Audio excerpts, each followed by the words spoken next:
All right, folks, let's start off with something just a little bit funny. Uh, you may notice this ear is a little bit bigger than this ear, a little more red. It got about 50% bigger yesterday when I was stung by a wasp outside. My family has been laughing about this for 24 hours. They said, Dad, you're not going to make any videos today. So, yes, I am. So, hopefully, you'll get a chuckle out of that. So, hey, you've got the spreadsheets on your retirement. You know your expenses. You found a medical plan, insurance. You passed the 4% rule. You stress tested for high returns, low returns, high inflation. Everything seems to work in your plan. Congratulations, it solves. Are you ready for retirement? That's a question. Okay, think you're ready to retire with those things all solved. My name is Joe. I've been retired for 4.5 years now. I retired at the age of 54. I learned some of these lessons myself, and I'm sharing them with you so you don't have to learn the way I did by making some mistakes and by some luck and some I've actually planned for. But I also learned some of these talking to 163 today, as of today, 163 people I've talked to about their retirement plans, things that they've learned and that I had to coach them through. So a lot of people come together to give you this feedback so you don't have to learn through mistakes and luck, and bad luck too. So what did I find missing from a majority of these plans? Any one of these could cripple your plan or could just be a little speed bump, okay? Depends on you and your other circumstances. Count the number that you already have an action plan for. So there's 22 of these. So if you've got it covered, you can answer confidently, here's what I'm doing about that. That counts as one, and see how close to 22 you get. A perfect score is not the goal. I don't know if I'll get any 22s in the comments here from, I got a perfect score of 22. But I'm looking for awareness and self-reflection, and you don't want any surprises in retirement, right? It might be easier if you're driving or you're at the gym or running, listen to this. Just count the number that you have missing. Maybe you can count them on one hand. That may be easier than counting the 22, okay? So let's begin. These are, how prepared are you for retirement beyond the standard spreadsheets and the budget? So 22 items. Some of these you'll know about, some of these will be a surprise for you, but this, like I said, this has taken me a while to put together. Number one, you have no credit card debt. Give yourself a point. Number two, no auto debt. No debt for cars, trucks, whatever, okay? Number three, and this one's always controversial. I'll get some comments on this. No mortgage, okay? Now, some of you are going to argue, hey, wait a second. My mortgage is at 2.5%. I can get a 5% CD. I can make money on the difference. You'd be a fool for paying it off. Okay. What I'm looking for in people is long-term disciplined behavior, managing to a budget, spending today's money, not tomorrow's money. That's what I'm looking for. This arbitrage between what you're paying out in interest to what you're receiving in interest, that works great until you see, say you had $200,000 mortgage and you got $200,000 in a CD, until a year or two down the road you decide to buy a new car because you got the money sitting there in the bank, until you spend $20,000 more on a vacation, or you go on a kitchen remodel or something like that for $30,000. Most people can't stand having money in the bank. They think they have more money than they actually do. If you have a $200,000 mortgage and a $200,000 CD, you're actually got zero. Okay, your net worth is zero in those, just with those two factors. But it's an illusion that you have money, and especially here in the United States, people tend to spend money if it's in their pocket, okay? So you may lose your job, okay? Say 3 years before you're going to retire, you're doing this work and you lose your job, and bad things happen. Or you're in the 2022 bond market, which was, down 15, 20% for a lot of people, or the 2022 stock market, which was down 35%. If you kind of like got a little greedy and had that money in a stock market saying, hey, I'm just going to make 10%. Well, not last year. How'd that work out? Okay. So discipline and mastery over stuff is what I'm looking for. I'm not going to go into this much detail in all of them, but I got a lot of grief on not having a mortgage in retirement. Yeah, you can do it. You can do it just fine. But hey, it's not as good as not having a mortgage. Okay. So that was number 3. Number 4, did you create a budget for retirement? Not a rule of thumb, not 80% of your, pre-retirement expenses. No, line by line. Rent, water, electricity, gasoline, what are you going to be spending money on? Okay, that was number 4. Number 5, does your budget include go-go year spending? Those years from 60 to 75, where you're going to be doing some more active things, maybe doing some more traveling, maybe you're going to do some more camping, you're going to do something epic in your retirement in those go-go years. So you've added a line item in your budget for go-go spending. You added another line item for slow-go spending, okay? So that's like from 75 to 80, maybe a smaller number than your go-go years, maybe half of your go-go years. And then, once you turn 80, you're just going to go back to your basic spending. But you're going to have that variance in your budget. Get another point for that. Does your budget include one-time expenses like a roof, a remodel, a wedding, a car, your HVAC system going out? So, that's 3 items for budget, okay? But budget's an important one that I'm looking for. So one-time expenses. Number 7, do you have a plan to review your budget versus actual spending? How often are you doing that, okay? What's your cadence? Is it every week, every month, every quarter? I don't like every year. I do it once a quarter, okay? And it works well for us. Number 8, do you have clear vision of your tax liability at ages like 75, 80? Do you know what your taxes are going to be with different rates of return? Do you know what they're going to be? Or you just hope they're low, or you just pay whatever you're supposed to pay on an annual basis? Do you know it to the dollar?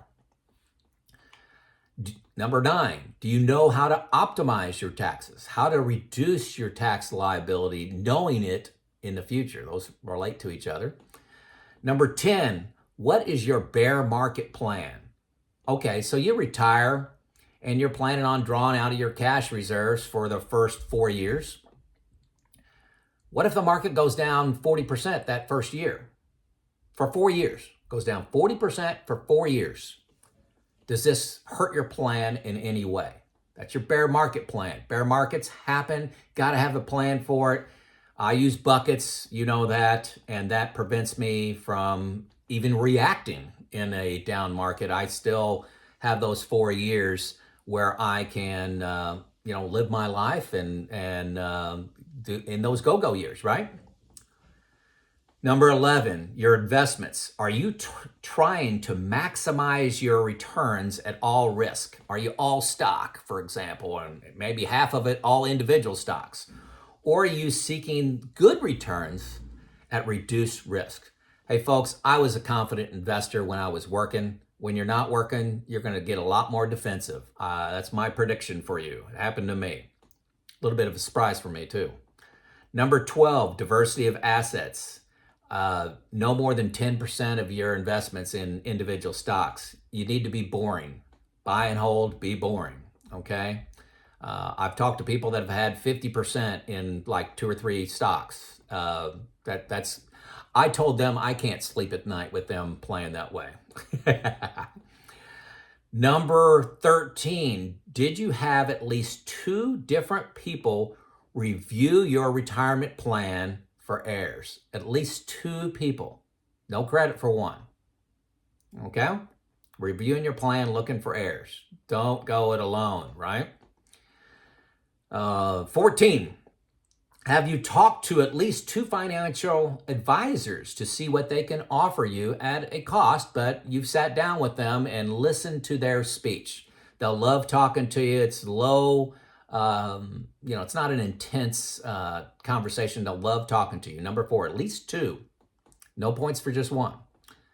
Number 15, do you have a process to change investments that includes selling your plan to someone else? So, hey, if you have a whole bunch of, you got an S&P 500 fund, and for some reason the market's down 30%, and you want to move that all to, 30-year treasuries. Do you have a financial advisor, a friend, a group, or somebody that you can talk to with intimate sharing before you take that action? Your actions are the biggest determinant to successful investing in your retirement. Your actions, okay? So what are you going to do to protect yourself from you? Do you have at least one person that is going to approve things for you? You don't have to get permission from them, but you have to sell it to them. You can still do whatever you want to do, but you got to keep yourself from doing dumb things in emotional times.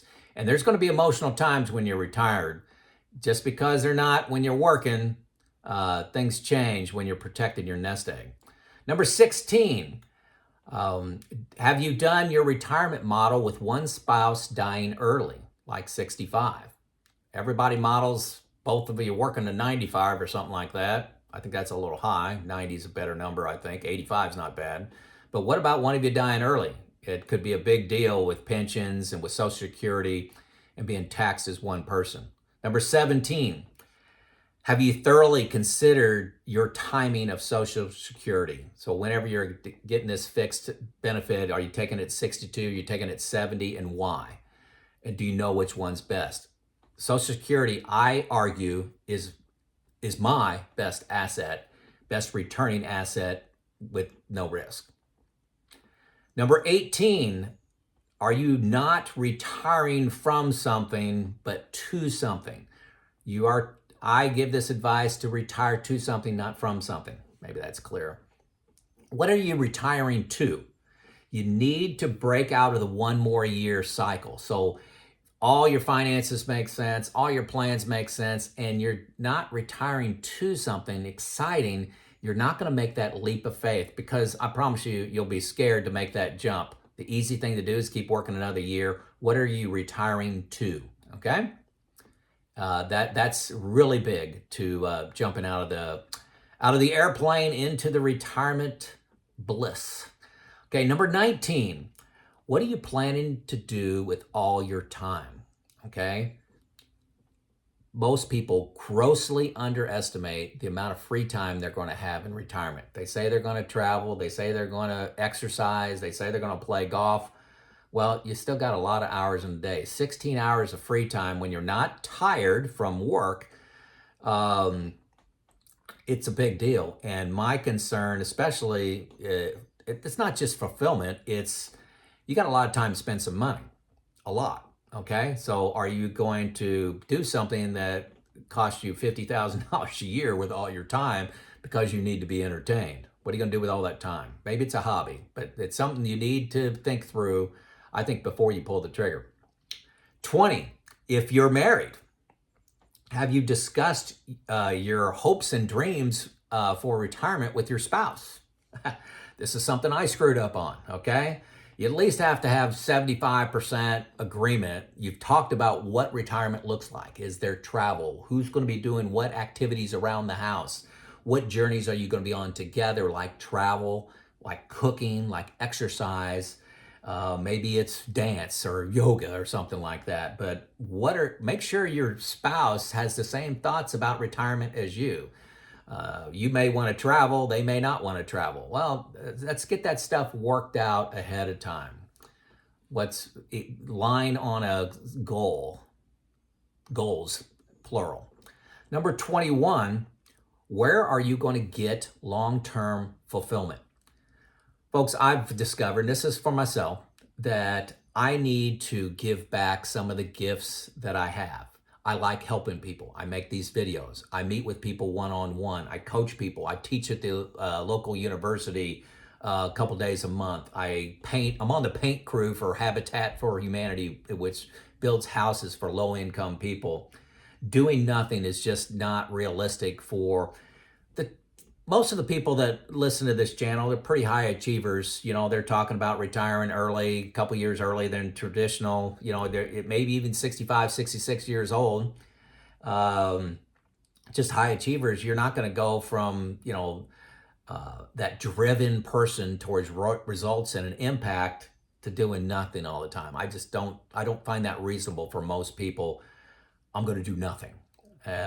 Yes, do nothing for 6 months, but what are you going to do for fulfillment?